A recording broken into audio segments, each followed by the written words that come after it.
What's going on, everyone? It's Sean from Barbell Built Body, and today I wanted to go over power training for cyclists.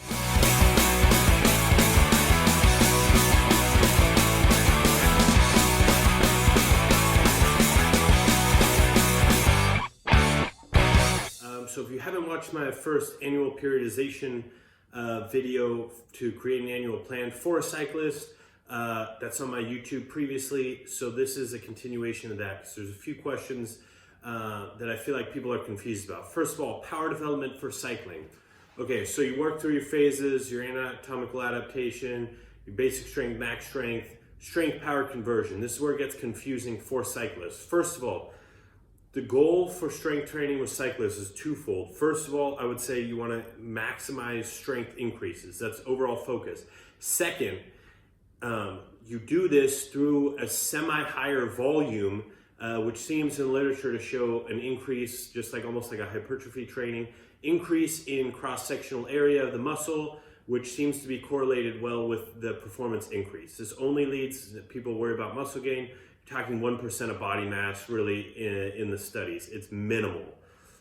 So you're talking 1 to 2 pounds, depending on if you're, 1% of a 150-pound athlete is 1.5 pounds.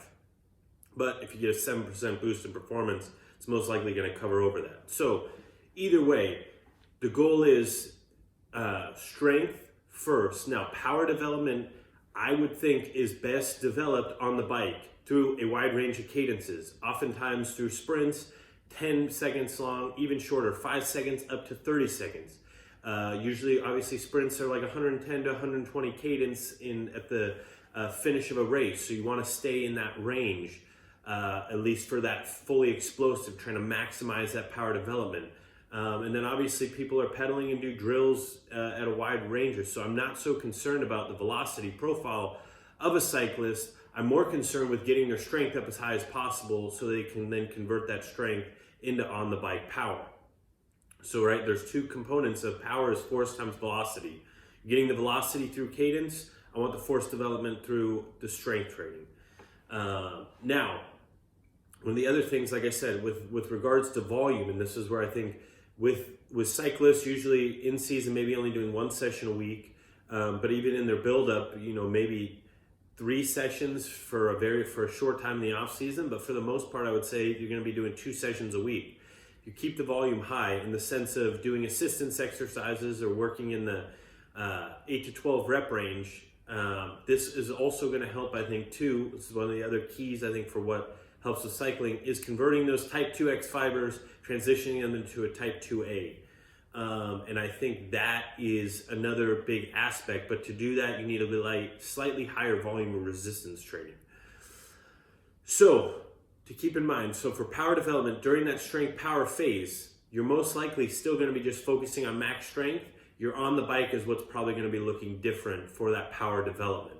If you have any questions, reach out. I'd love to talk to you more about it. I hope that clarifies some of your questions. And then just remember that always strength training for cycling is always complementary.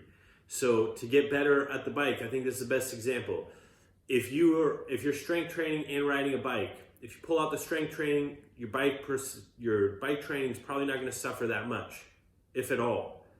If you pull out your cycling training to just strength train, your cycling performance is going to suffer a heck of a lot. So you got to keep that in mind, is that strength training is an add-on. If your training is done right on the bike, it can give you a few more %. It's not a magic pill to cover over for everything awful or poor training that you're doing on the bike. It's complementary, so it should almost always be prioritized second on the bike, strength training, secondary. So keep that in mind, but if you're doing your bike training right, I think strength training is great, but just keep in mind that it's to get that extra few %.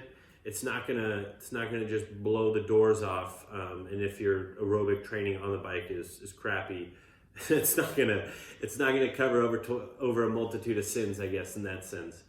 So I hope this is helpful. If you have any questions, reach out, hit me up, barbellbuiltbody@gmail.com. Follow me on Instagram, barbellbuiltbody. I'll talk to you guys.